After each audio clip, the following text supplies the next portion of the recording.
안녕하세요. 사연 왔어요. 톡톡입니다. 구독과 좋아요, 알림 설정 꼭 부탁드립니다. 그럼 오늘의 이야기 시작해 보겠습니다. 저는 39살 여자입니다. 결혼한 지는 이제 1년 조금 안 되었어요. 남들에 비해서 조금 늦은 결혼이었죠. 남편과 연애한 것도 6개월밖에 되지 않았습니다.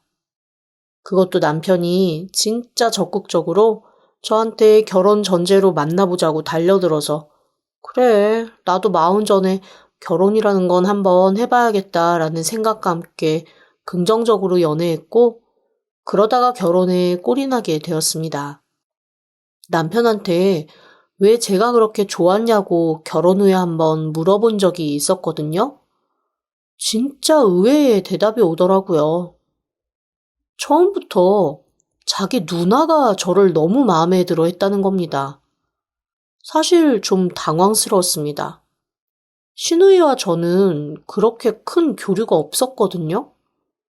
게다가 시누이를 결혼 전에 몇 번 만난 적도 없는데 저를 그렇게 마음에 들어 했다니 이건 또 무슨 소리인가 싶어 남편한테 그게 무슨 소리냐고 물어봤다가 깜짝 놀랄 얘기를 들었습니다. 시누이가 저를 알고 있었다는 거예요. 그래서 제가 나는 시누이와의 접점이 아무것도 없는데 어떻게 아냐고 물어봤더니 남편이 의외의 얘기를 해주더라고요. 제가 예전 직장에서 일을 할 때 시누이가 저와 얼굴 한번 안 보고 계속 이메일로만 소통하던 상대 회사 직원이었다는 겁니다. 근데 참 그런데 아무리 생각해도 그런 사람이 생각이 나지 않더라고요.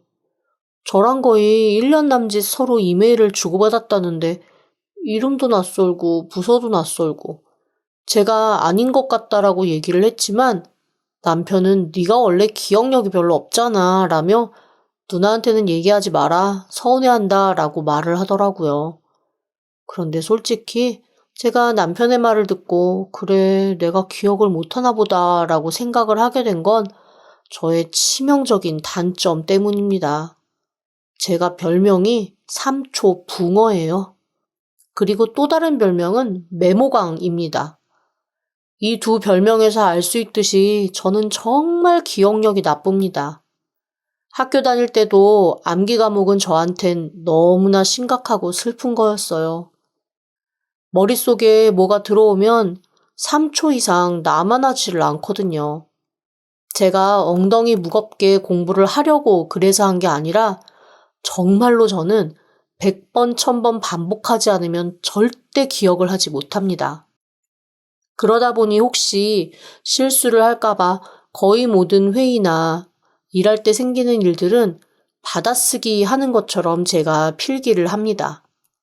오히려 그러다 보니 일을 꼼꼼히 하는 사람처럼 보이기는 하지만 사실은 정말로 기억을 못해서 제 나름대로 살아남으려고 만들어낸 방식입니다.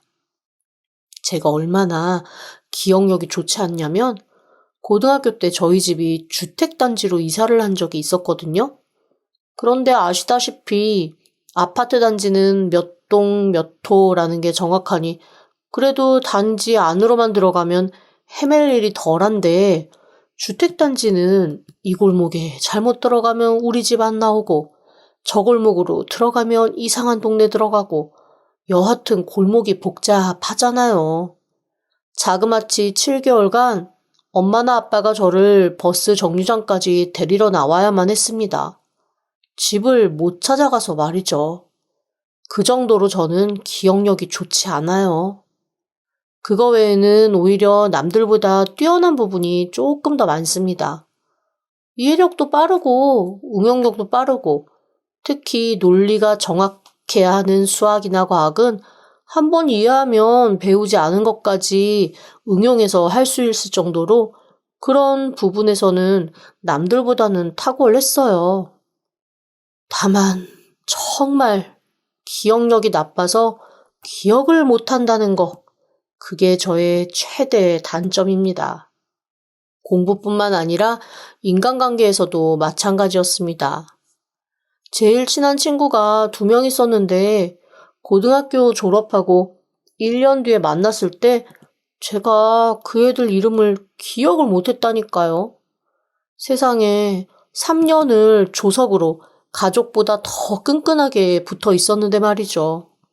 저를 쭉 이해해줬던 친구들도 그때만큼은 어이없어하며 헛웃음을 짓더라고요. 연애할 때도 다르지 않았습니다. 남편을 만난 지 3개월쯤 되었을 무렵 저한테는 큰 고민이 하나 생겼습니다. 남편의 성을 모르겠는 거예요. 이름이야 매번 부르니 누구씨 누구씨 하면서 입에 붙어서 잊어먹지 않았지만 대체 이 사람의 성이 김씨였는지 박씨였는지 이씨였는지 모르겠는 겁니다. 처음 통성명을 하고 난 이후로는 성을 붙여 이름 부를 일이 없다 보니 당최 성을 모르겠어서 오죽하면 애둘러 물어보느라 본관을 다 물어봤다니까요. 어디 무슨 씨라고 대답을 해줬을 때 바로 핸드폰에 메모를 했습니다.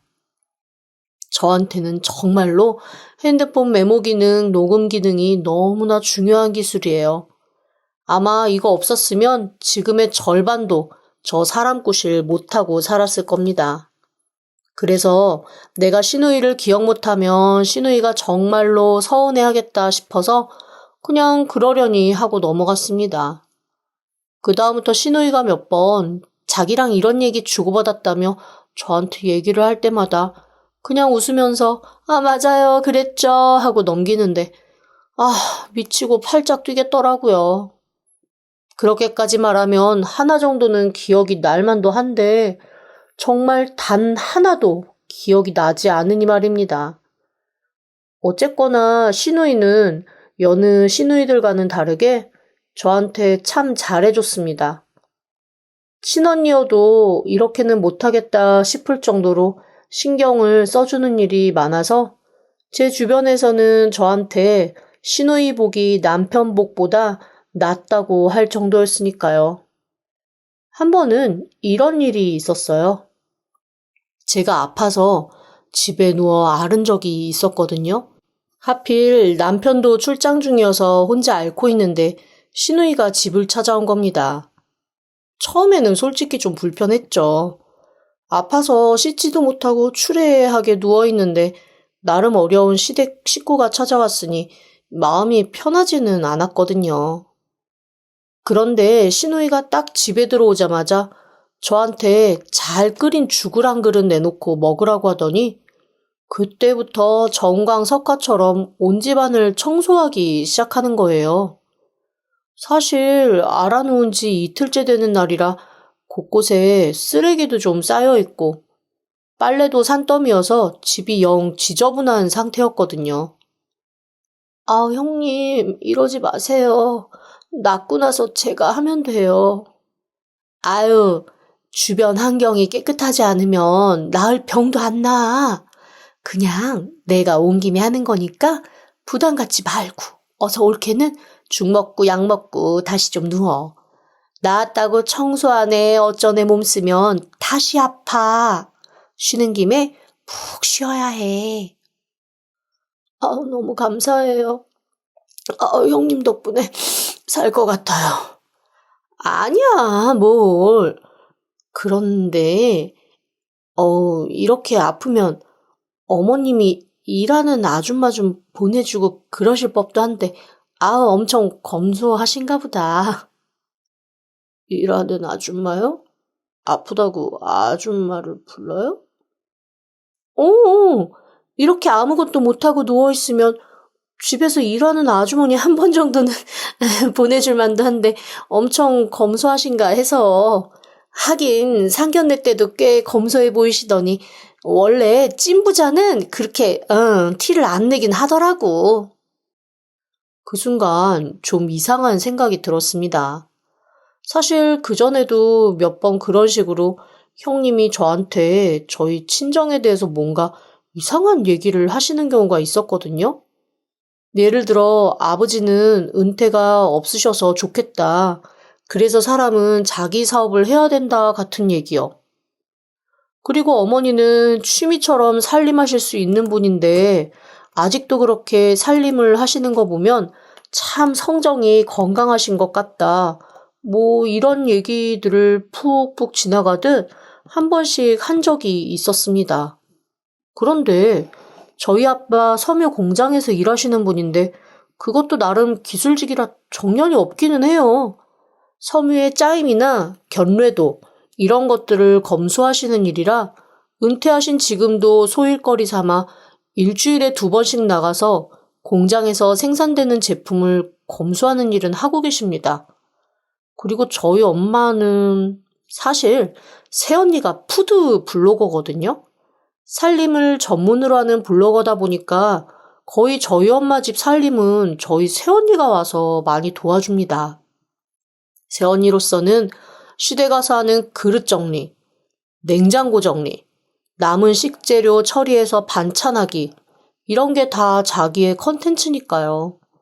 엄마가 거의 살림 하실 일이 없을 정도로 언니 자체가 살림하는 걸 너무 좋아하고 이것저것 음식 만들어서 나눠 먹는 게 삶의 낙인 사람이어서 제가 친정에서 반찬 갖다 먹는 거 대부분 새언니 솜씨입니다.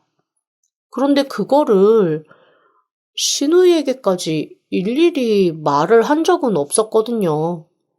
다만 한두 번씩 친정에서 오는 반찬이나 음식을 나눠 먹은 적은 있는데 그때마다 퀄리티가 역시 남다르다느니 품격이 느껴진다느니 이런 얘기를 하면서 추켜 세우더라고요.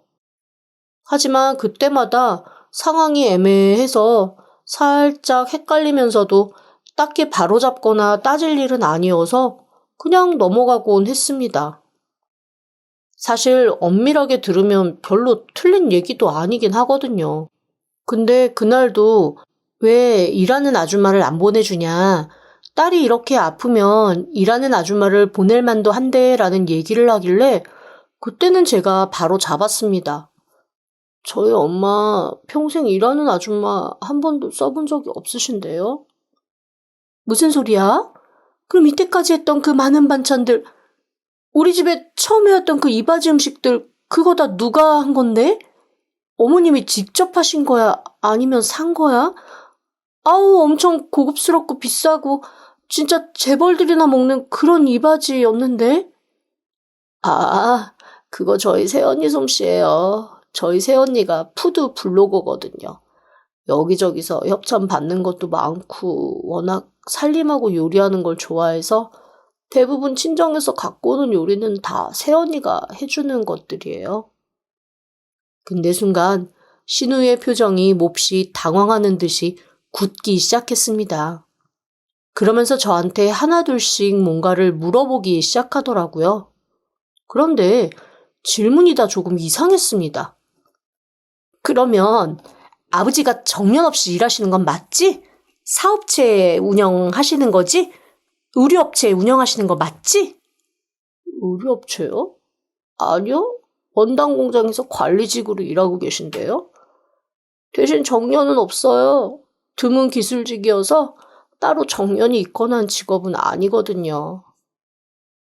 그런데 그 얘기를 듣는 신우이의 얼굴이 점점 차갑게 굳어지는 게 느껴졌습니다.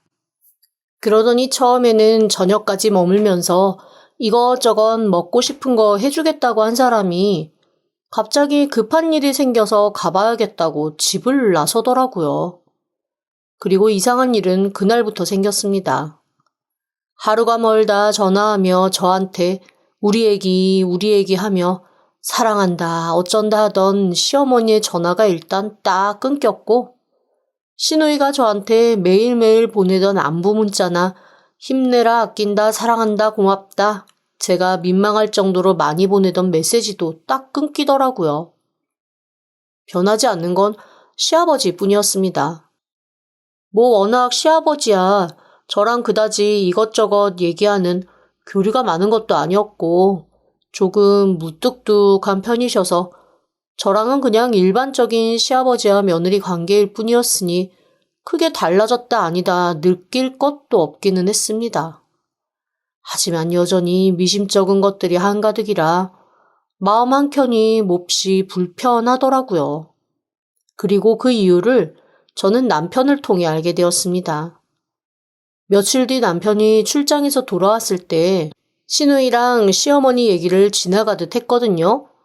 살짝 당황하긴 했지만 어영부영 넘어갔던 남편이 이후 며칠간 뭔가 제 눈치를 슬슬 보더니 저한테 이런 얘기를 하더라고요. 누나가 원래 성격이 좀 이상해. 그냥 넘어가.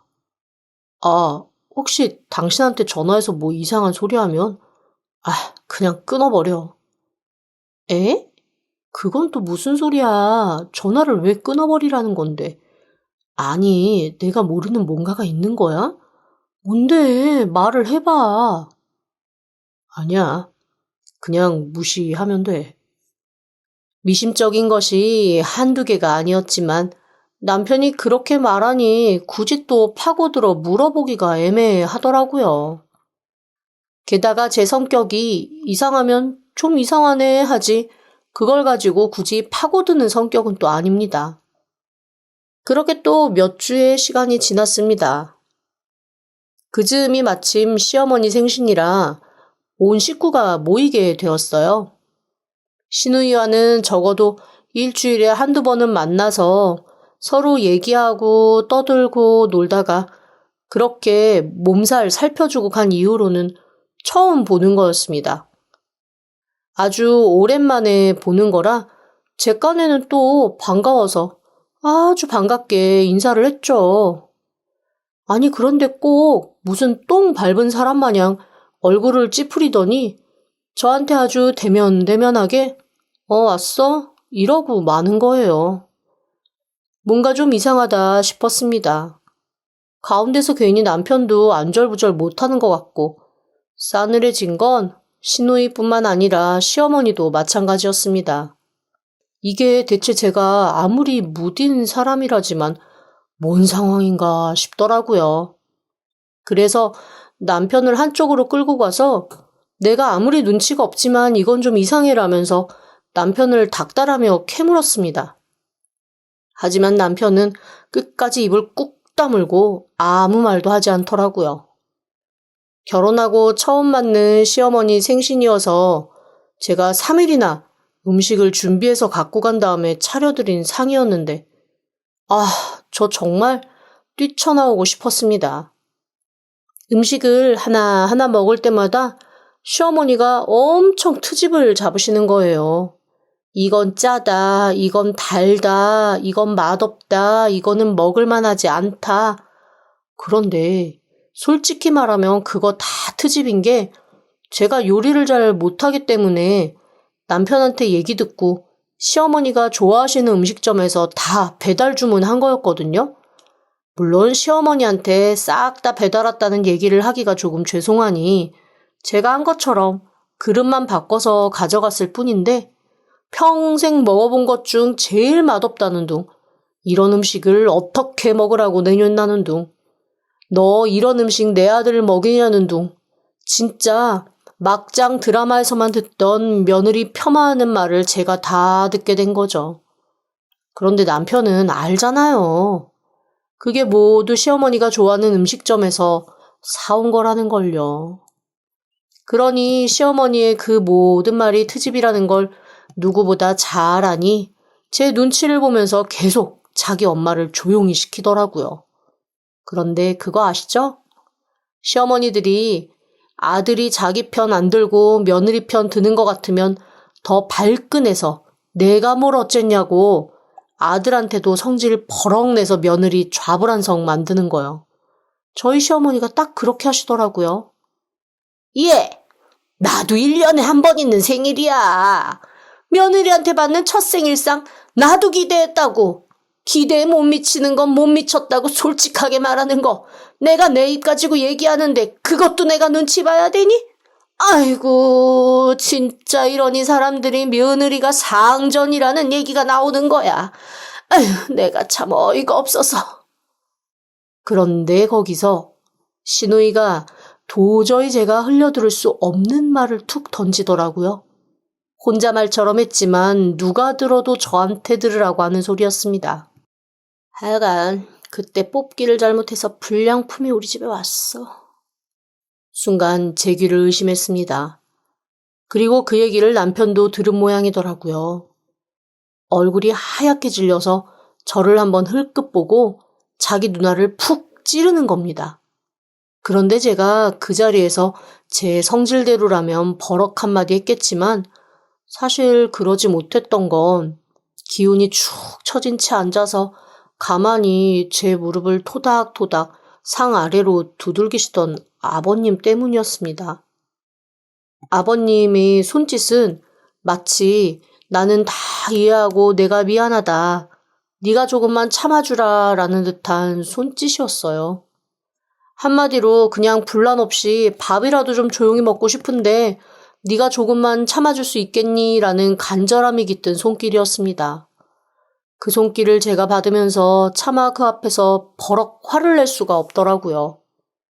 그래서 일단 그 자리에서는 유야무야 그러고 넘어갔습니다. 그리고 집에 오자마자 남편을 들이다 잡기 시작했죠. 처음에는 자기도 누나가 미쳤는지 왜 그러는지 모르겠다. 자기가 따로 얘기해보겠다.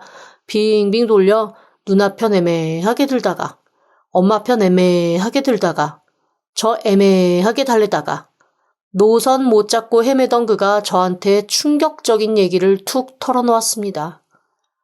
그러니까 누나가 당신을 다른 사람이라고 착각했대. 나한테도 지금 난리야. 나도 힘들다고. 순간 이건 또 무슨 소린가 싶었습니다. 다른 사람과 착각했다니? 그게 무슨 말이야? 그러자 남편이 한숨을 푹 쉬면서 뭔가 얘기를 하나 털어놓더라고요. 몹시 어이없는 얘기였습니다. 제가 흔한 이름입니다.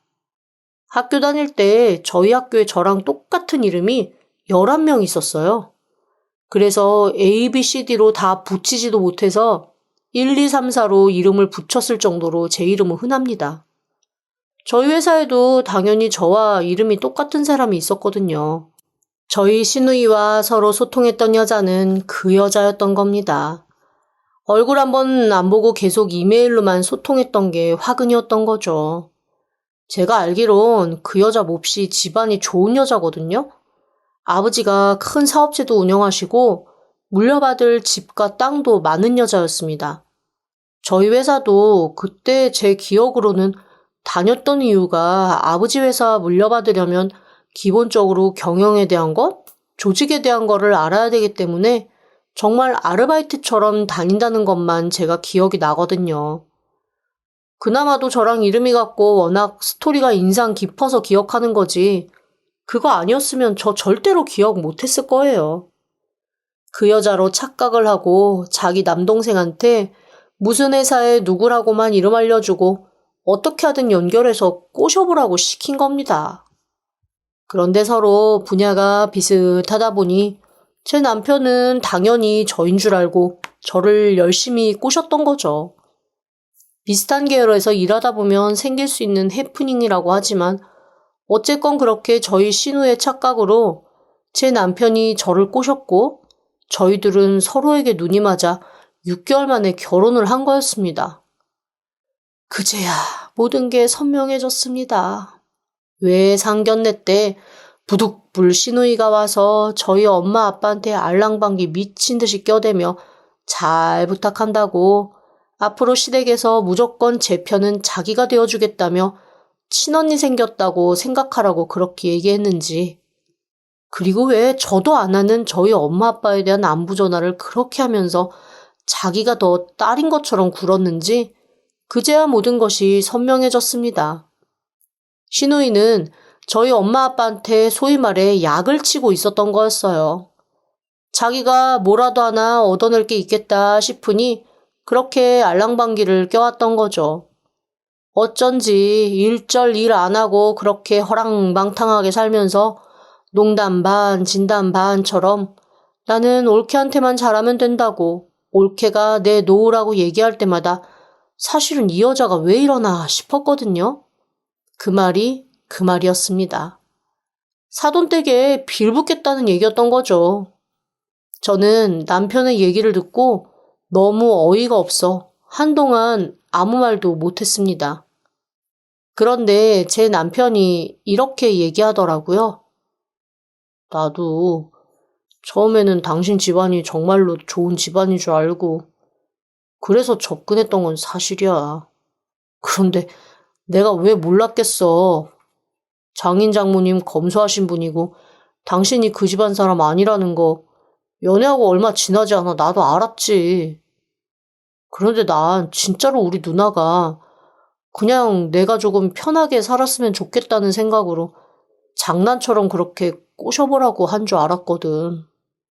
이 정도로 진심일 거라고 나는 사실 생각을 못했어. 그리고 장인 장모님이 지금보다 훨씬 못 살고 혹은 우리가 부양해야 되는 의무가 있는 분이라고 하더라도 난 당신을 선택했을 거야. 당신을 사랑한 건 집안이 좋아서도 아니고 물려받을 게 있을 것 같은 사람이라서도 아니고 정말로 사람 자체가 좋아서거든. 그런데 나까지 그런 사람으로 당신이 오해하지 않았으면 좋겠어. 사실 결혼 전에 몇 번 엄마하고 누나한테 이 얘기를 할까 생각을 했다가 그러면 결혼도 하지 말라고 펄펄 뛰고 당신도 안 예뻐할 것 같아서 일단 결혼 진행한 거야. 결혼하고 나서 알게 되면 그리고 조금 덜하지 않을까 싶었는데 내가 진짜 이런 사람들인 거 몰랐다. 엄마랑 누나는 내가 어떡하든 처리할게. 정말 미안해. 당신 마음 상하게 해서. 남편의 말을 듣는데 사실 남편도 좀 안쓰러워지더라고요. 뭐 본인이라고 자기 누나랑 엄마가 그러는 거를 알았겠습니까? 그리고 얘기하는 폼을 보니 정말로 이 사람은 저를 사랑했고 사랑하고 있고 누나하고 어머니 때문에 속상한 게 역력하게 드러나긴 하더라고요. 그래서 일단 저는 어차피 저희 둘이 사는 거니 남편이 자기 믿어달라고 한 만큼 그냥 일단 넘어가 보기로 했습니다. 그런데 시어머니와 시누이는 자기들이 뭘 잘못했는지 모르나 봐요. 저한테 계속 약간 선 넘는 행동과 말을 하기 시작했습니다. 시누이가 한 번은 제가 잠자코 있으니 본인 스스로 뭔가 열이 받았나 봐요. 저한테 뜬금없이 전화해서 이렇게 얘기하는 거예요. 아니, 사람이 참 좀 그래? 아주 사기도 전문적으로 치겠어. 어쩜 그렇게 감쪽같이 본인이 아닌데 본인인 것처럼 구는 재주가 있어? 형님, 저 그이한테 들었는데요. 형님이 착각하신 거지 제가 거짓말한 건 없어요. 어머머머머, 어이가 없네. 그럼 이때까지 내가 이것저것 애둘러서 물어봤을 때 왜 정직하게 대답을 안 했어? 정직하게 대답 안 하는 것도 다 방관이고 거짓말이야. 사기를 대놓고 치는 것만 사기인 줄 알아? 애둘러 치는 것도 사기야. 근데 그 얘기를 듣는데 제가 갑자기 부하가 치미는 거예요. 사실 남편한테 들은 얘기가 하나 더 있었거든요. 왜 시누이가 그렇게 아무것도 안 하고 빌빌거리고 살면서 아버님한테 도와달라는 말도 못하고 뭔가 계속 눈치 보고 사는지 남편한테 한번 들은 적이 있습니다. 아버님도 모르고 어머님이랑 시누이는 자기네들끼리만 알고 있고 남편은 어쩌다가 알게 된 일이라 일단은 자기도 모르는 척 쉬쉬하고 있다고만 말했거든요. 그런데 시누이가 하는 태도를 보니 이거는 제가 참아줄 수가 없더라고요. 그래서 남편한테 이렇게 얘기했습니다. 있잖아, 나 형님이 자꾸만 나한테 이렇게 하시는 거 못 참겠어. 아버님한테 모든 사실 다 말씀드리고 나 그냥 다 뒤집어 엎고 싶은데 괜찮아? 당신 평생 누나 안 보고 살 자신 있어? 그러자 남편의 낯빛이 순간 조금 어두워졌습니다. 어쨌거나 자기 누나인데 그 사람도 생각할 시간이 필요하겠죠. 그런데 며칠 뒤 이렇게 남편이 대답을 해주더라고요. 사실 그동안 내가 아버지한테 얘기하지 않은 건 아버지가 충격 받으실까 봐서야. 사실 누나 인생 생각하면 지금이라도 얘기해서 누나 인생 바로잡는 게 맞지. 사람이 언제까지나 그렇게 살 순 없잖아. 엄마도 혼자서 감당하면서 누나 커버해주는 것도 힘드실 것 같고, 그리고 지금 느낌엔 엄마가 만약에 못하게 되면 조만간 우리가 해야 되는 불상사가 발생할 것도 같고 그렇게까지 할 수는 없지. 당신이 알아서 해. 나는 그냥 당신이 하자는 대로 할게. 저는 남편의 허락을 받고 시아버지에게 좀 더 정확한 증거를 제시하기 위해 흥신소를 고용했습니다. 흥신소에서 저한테 며칠 뒤에 뭘 하고 있는 줄 아세요? 이거 아주 무지갯빛 여인이십니다, 이분. 그게 무슨 말이에요? 무지갯빛 여인이요? 빨준 옷 좀 하나 봐. 아주 다채로워요. 도박에, 사기에, 혼인빙자에 아주 전문꾼이셔. 이 정도면 집에서 어떻게 감당하실 수준이 아니었겠는데? 지금 이분 잡고 있는 사람만도 아주 한 바가지예요. 남편이 알고 있는 건 정말 빙산의 일각이었습니다. 게다가 더 충격적인 건 남편이 몰랐던 사실이 하나 밝혀졌는데 시누이가 저희 아버님 딸이 아닌 거 있죠. 저희 어머니가 바람났던 분이 있었는데 그분의 딸이었던 거죠. 어쩐지 아버님과는 닮지 않았고 성격도 영 이 집안 사람 아니고 정말 시어머니를 닮았나 보다라고 생각했는데 알고 보니 아예 핏줄 자체가 다른 거였습니다. 아마 형님은 자기가 아버님의 친딸이 아니라는 걸 알고 있었나 봐요. 자기 엄마한테 몇 년 전에 엄청나게 팥대기 한번 치고 자기 친아빠 만나서 나름 부녀상봉도 했더라고요. 그런데 아마 그 친아빠가 조금이라도 재력 있는 사람이었으면 그쪽 가서 빌붙었겠지만 그 친아빠 역시 도박에 사기, 여자 홀리고 다니는 잡범이었습니다. 그러니 피는 이어받았지만 자기 친아빠와는 연을 끊다시피 하고 살고 그나마 조금 나올 게 있을 것 같은 저희 아버님 옆에 붙어 있었던 거죠. 두 모녀가 감쪽같이 부자를 속이고 있었던 겁니다.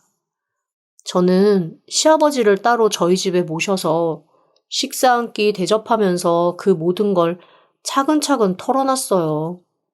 저희 시아버지 엄청 충격받으셨죠. 더 놀라운 건 시어머니가 바람폈던 그 상대가 시아버지가 잘 아는 분이었대요. 시아버지 사업체에 있는 돈을 다 들고 도망간 과거 동업자였다고 하시더라고요. 지금도 그 사람 때문에 진 빚을 최근까지도 갚아나가고 계셨다는데 그런 사람이 어머니와 바람을 폈고 첫째 딸을 낳았다라는 얘기를 듣고 시아버지는 온 인생이 부정당한 듯한 괴로운 얼굴을 하셨습니다. 저와 남편이 지금에서라도 알았으니 다행이라고 생각하자고 아버님을 위로했지만 사실 그게 그다지 큰 위로가 되진 않잖아요. 아버님은 당신이 당분간 알아서 할 테니 일단 너희는 모르는 척하라고 저희 입단속을 시키시더라고요.